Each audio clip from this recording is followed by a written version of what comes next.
Est à présent Monsieur le Président Wauquiez pour le groupe Droite républicaine.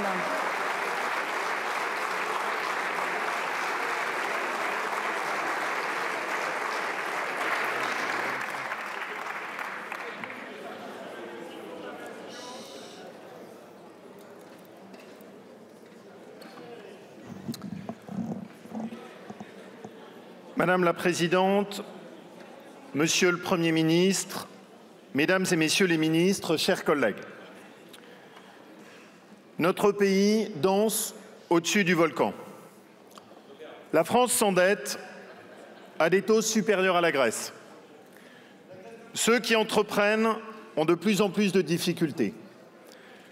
Nous constatons tous les jours l'effondrement de l'ordre. Nous perdons la maîtrise de nos frontières et nos services publics, l'école comme la santé, n'ont jamais aussi mal fonctionné. Notre pays danse au-dessus du volcan. Et pendant qu'il danse, nous risquons le blocage politique. La dissolution nous a plongés dans un chaos institutionnel. Aucune majorité n'est sortie des élections, aucune. Ni la gauche, sous la coupe de LFI, ni le RN, ni la majorité sortante. Et le risque est de bloquer le pays au moment où il a besoin plus que jamais de politiques courageuses. Notre pays danse au-dessus du volcan. Et quel spectacle donnons-nous? Injures, invectives, hurlements. Rien de tout cela n'est à la hauteur des enjeux. On a besoin de femmes et d'hommes de bonne volonté. La gravité de la situation impose de prendre le parti de la France et il n'y a que deux choix. Il n'y a que deux attitudes possibles. Il n'y a pas de tergiversation là-dessus. Bloquer ou construire. Le chaos ou la responsabilité. Le désordre ou les solutions, l'inaction ou l'action. Et nous devrions tous nous rappeler l'injonction d'Albert Camus qui, dans le mythe de Sisyphe, rappelait l'impératif de continuer à agir, prendre ses responsabilités face aux absurdités des époques tourmentées. Alors je repose la question. Où sont les femmes et les hommes de bonne volonté? L'extrême gauche a tenté d'imposer sa première ministre et son programme. 150 milliards d'euros d'impôts. Régularisation des immigrés illégaux. Terroristes du Hamas dépeints en résistants et policiers traités d'assassins. Voilà la réalité de ce qui est devenu le visage de l'extrême gauche. Mais les Français ne veulent pas de vos choix insensés et se demandent où est passée la gauche de Ferry et de Jaurès, celle qui forçait le respect par son attachement à la laïcité, à l'autorité républicaine et au mérite. Une gauche qui n'est même plus capable d'applaudir dans cet hémicycle quand on parle de laïcité et qui reste silencieuse quand le Premier ministre appelle au respect des valeurs de la laïcité. Sous nos yeux, sur ces bancs, et je le dis avec gravité, nous assistons à la dérépublicanisation de la gauche, une gauche qui épouse désormais les causes les plus extrémistes de Jean-Luc Mélenchon.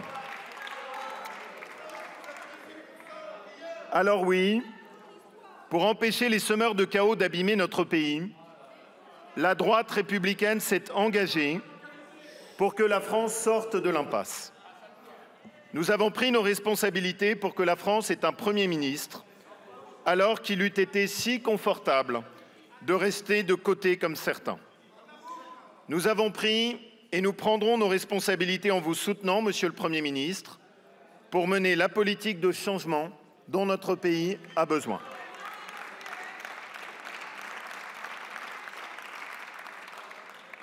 J'ai bien dit une politique de changement, car cela suppose de rompre avec la politique menée depuis 7 ans. Nos 178 parlementaires ont fait des propositions et je suis fier de leur travail, avec un pacte législatif autour de priorités simples. Revaloriser le travail et rétablir l'ordre. D'abord, mettre la récompense du travail, Monsieur le Premier ministre, au cœur de notre contrat social. La plus grande injustice de notre pays, aujourd'hui, c'est que le travail n'est pas récompensé. Le plus grand scandale de notre système social, ce sont les travailleurs pauvres. Travailler et être pauvre, travailler pour survivre et non pas travailler pour vivre. Je pense à tous ceux qui, dans le monde rural, font parfois des kilomètres pour aller travailler et constatent à la fin du mois le faible salaire qu'il leur reste. Je pense à toutes ces classes moyennes dont les efforts sont récompensés par des impôts et des charges. Je pense à toutes les absurdités de notre système social dans lequel, dans l'accès au logement social, le travail ne fait même pas partie de la dizaine de critères de priorité. Alors nous nous battrons pour revenir à des principes simples. Celui qui travaille doit être récompensé. Celui qui reprend un travail doit être encouragé. Celui qui a travaillé toute sa vie doit être reconnu. Et celui qui abuse de la solidarité doit être sanctionné. Valoriser le travail, garder le social, arrêter l'assistanat. Il est urgent ensuite de mettre fin au laxisme. Le laxisme tue quand 4 condamnés à de la prison ferme sur 10 n'y mettent jamais les pieds et que plus de 9 décisions d'expulsion sur 10 sont inappliquées. Oui, il faut réarmer notre droit, avec en face d'une infraction une sanction. Et ce ne sont pas les juges qui sont en cause, ce sont nos lois qui ont perdu le bon sens. Et si pour certains dans l'hémicycle cela ne veut rien dire, pour les Français cela veut tout dire.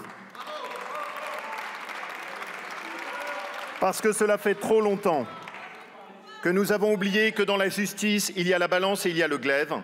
Cela fait trop longtemps que nous avons perdu l'autorité. L'autorité dans la République n'opprime pas, elle protège.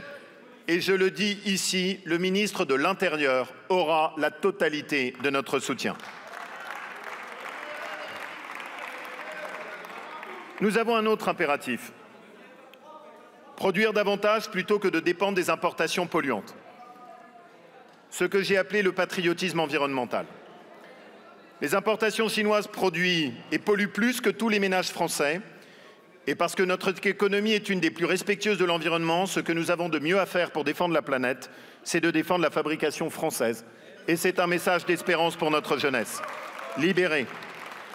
Libérer les entrepreneurs, les agriculteurs, les artisans, les commerçants, les professions libérales. Tous ceux dont on ne parle pas assez ici, des normes folles, Cézanne, CSRD et autres DPE qui les empoisonnent. Oui, Monsieur le Premier ministre, bien évidemment, mettre enfin fin au dispositif ZAN, si funeste et si contraire aux intérêts du pays. Et bien sûr, nous devons sortir du laxisme budgétaire. Alors je sais que certains ne sont pas franchement adeptes de l'autocritique. Mais il est quand même assez cocasse, quelle que soit l'estime que j'ai pour eux, de voir ceux qui ont laissé filer la dette et les déficits s'étonner ensuite des conséquences de leur légèreté budgétaire. Il faut commencer par faire des économies, ce qui n'a pas été fait, si on veut éviter les hausses d'impôts. Mettre fin au quoi qu'il en coûte aux autres, ce qui n'a pas été fait. Gérer l'argent public comme si c'était le nôtre, ce qui n'a pas été fait. Mettre un terme au gaspillage, ce qui n'a pas été fait. Car qui peut croire que dans un pays où il y a tant d'agences administratives et de lourdeurs, il ne soit pas possible de faire des économies. Et dès cette semaine, nous ferons des propositions qui permettront à chacun de se positionner avec le même esprit qui est toujours le nôtre, des solutions et des engagements. Car oui, et ce point-là, je le partage. Si les personnes de bonne volonté, au-delà des différences, se retrouvent autour de propositions de bon sens, nous pouvons faire du travail utile pour le pays dans les mois qui viennent. Et je vous le dis donc, c'est bien le moment de répondre à cette question, le chaos ou l'action. En 1871, notre pays était à terre, privé de l'Alsace-Lorraine, humilié par la défaite, brisé par la guerre civile. Alors même que les Républicains avaient perdu les élections, ils vont s'engager pour rebâtir la France, Notre pays se couvre d'écoles et d'industries. Un grand essor culturel commence.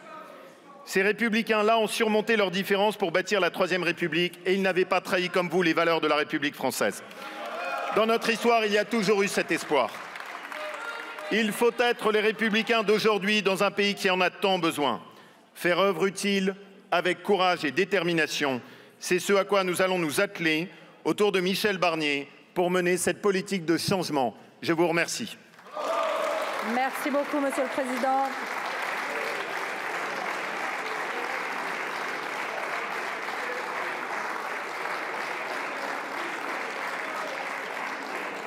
La parole est à Madame la Présidente